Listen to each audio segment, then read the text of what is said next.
யார்கிட்டையும் போய் கையேந்தி நிற்கக்கூடிய ஒரு அவல நிலையை தராம நான் ஆளுமை பெற்றவனாக ஆகணும் அப்படின்னு பொருள்படக்கூடிய இந்த வசனத்தை, இந்த துவாவை அதற்கு மூசா அலைஹிஸ்ஸலாம் அவர்கள் கேட்ட உடனே டக்கு டக்கு டக்கு டக்கு டக்குன்னு அல்லாஹ் தஆலா கொடுக்குறான் பாருங்க.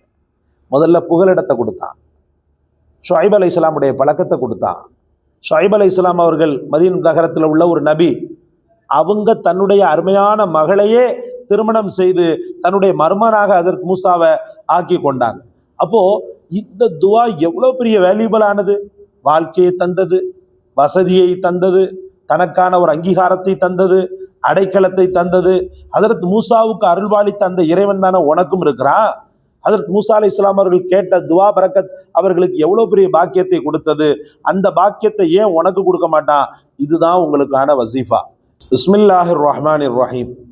கண்ணியத்திற்கும் மகத்துவத்திற்கும் உரிய எல்லாம் வல்ல அல்லாஹ்வின் நல்லடியார்களே, புதிதான ஒரு ஊர், பழக்கமில்லாத மனிதர்கள், அங்கே சென்று வாழ வேண்டிய ஒரு சூழல், புதிதான ஒரு வேலை, சரியான அனுபவம் இல்லாத ஒரு நிலை, அங்கே சென்று வேலை பார்க்கக்கூடிய ஒரு சூழ்நிலை, ஒரு காரியம், அந்த காரியம் செய்கிறோம், அதில் வெற்றி கிட்டுமா அல்லது தோல்வி கிட்டுமா, இந்த ஒரு சின்ன சஞ்சலத்திற்கு எல்லா மக்களுமே, அதாவது புதிதாக எந்த ஒரு காரியத்தை செய்தாலோ, புதிதாக எந்த ஊருக்கு சென்றாலோ, புதிதாக ஒரு வீட்டுக்கு சென்று வசித்தாலோ ஏற்படக்கூடிய மனோபாவம் அல்லாஹு தஆலா மறைத்து இந்த குழப்ப நிலையெல்லாம் நீக்கி அவன் எதிர்பார்த்ததை விட அதிகப்படியான வெற்றிகளை, அதாவது அவன் விரும்பக்கூடிய மக்களை, அவன் விரும்பக்கூடிய நிலையில் அவனுடைய வீட்டை அதிகமான அளவுக்கு நேசிக்கக்கூடிய அளவுக்குள்ள வேலையை அல்லாஹ் ஒருவனுக்கு ஏற்படுத்த என்ன செய்வது? அல்லாஹ் ரபுல் ஆலமீன் ஹஜ்ரத் மூசா அலைஹிஸ்ஸலாம் அவர்களை ஒரு சிறந்த தூதராக சத்தியத்தின் மறுபக்கமாக அல்லாஹு தஆலா படைத்தான். படைத்து சர்வாதிகாரியான பிறவுனை, அவன் சம்பந்தப்பட்ட அட்டூழியங்களை அடக்குவதற்கு அல்லாஹு தஆலா ஒரு நபியாக அவர்களை அனுப்பி வைத்தான். தனி ஒரு மனிதனாக, போராட்ட குணம் உள்ளவர்களாக, சத்தியத்திற்கு கட்டுப்பட்டு சத்தியத்தை போதித்து அசத்தியத்தை எப்படியாவது நீக்கிவிட வேண்டும் என்ற ஒரு மிகச்சிறந்த சூளுரையாளர்களாக ஹஜ்ரத் மூசா அலைஹிஸ்ஸலாம் அவர்கள் திகழ்ந்தார்கள். இப்படி ஹஜ்ரத் மூசா அலைஹிஸ்ஸலாம் அவர்கள் திகழ அவர்களுக்கு இடையூறாக பல பிரச்சனைகள் வந்தது. வெறும் ஃபிரௌன் மட்டும் பிரச்சனை இல்லை, பல பிரச்சனைகள் வந்தது. எப்படின்னா, பனு இஸ்ரவேல் மூசா நபியினுடைய கூட்டம், கிபித்தி ஃபிரௌனுடைய கூட்டம், இந்த ரெண்டு கூட்டத்தை சார்ந்த இருவர், ரெண்டு பேர் என்ன செய்யறான்னு சொன்னால் சண்டை பிடிக்கிறானுங்க. சண்டை பிடிக்கும்போது நல்ல தெரியுது கிபித்தி ரொம்ப அநியாயம் பண்ணுறான், பனு இஸ்ரவேல் தப்பு பண்ணலை, அவன் ஒரு அப்பாவின்னு சொல்லி ஹஜ்ரத் மூசா அலைஹிஸ்ஸலாம் அவர்களுக்கு தெரிகிறது.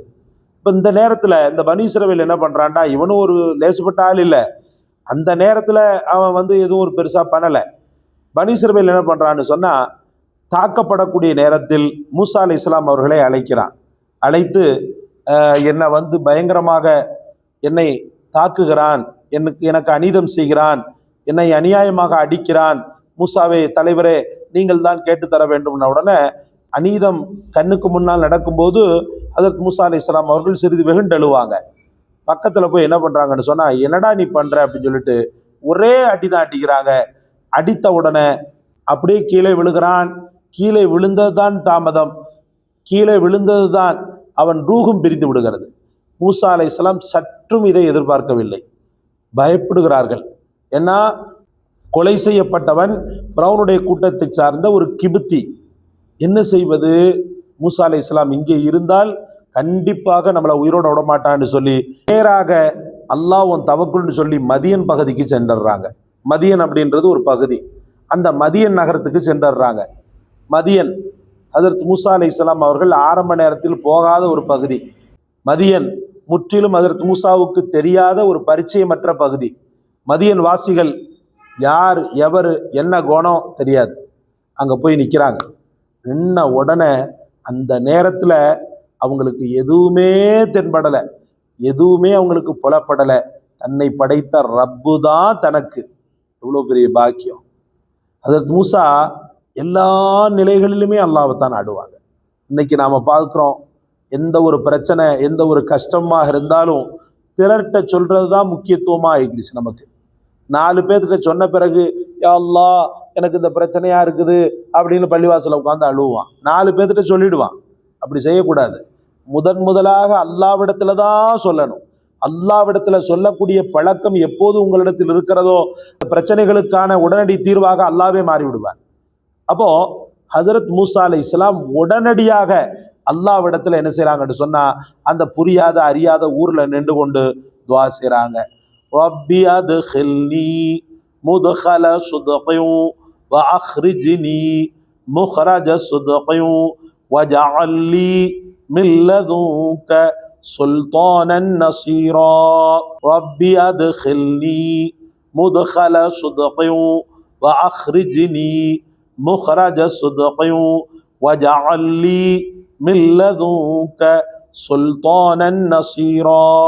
ரப்பி அத்கில்னி முத்கல சுத்கின் வ அக்ரிஜ்னி முக்ரஜ சுத்கின் வஜஅல் லீ மின் லதுன்க சுல்தானன் நஸீரா.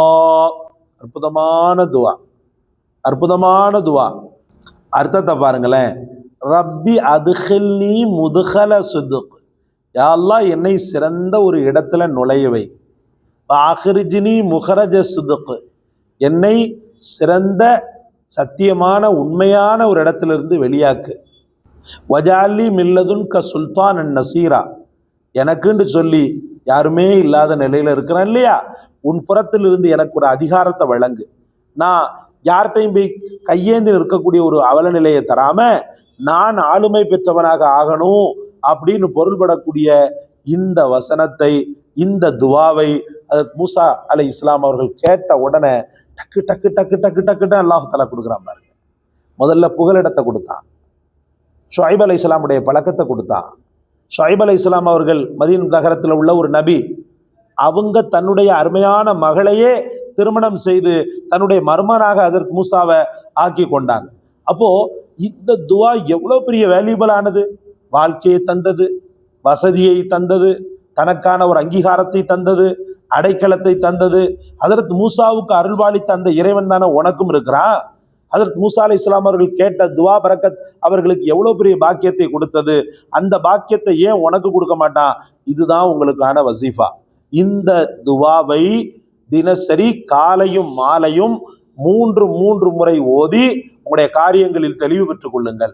புதுசாக போயிட்டு நான் என்ன பண்றது, ஏது பண்றது, இந்த வேலை எனக்கு இந்த வேலை எனக்கு நிலைக்குமா நிலைக்காதா, இந்த வேலை எனக்கு சரியாகுமா வராதா அப்படின்ற அந்த கவலையெல்லாம் விட்டுட்டு இந்த துவாவை அழுந்த ஓதி அல்லாஹ்விடத்தில் மன்றாடுங்கள்.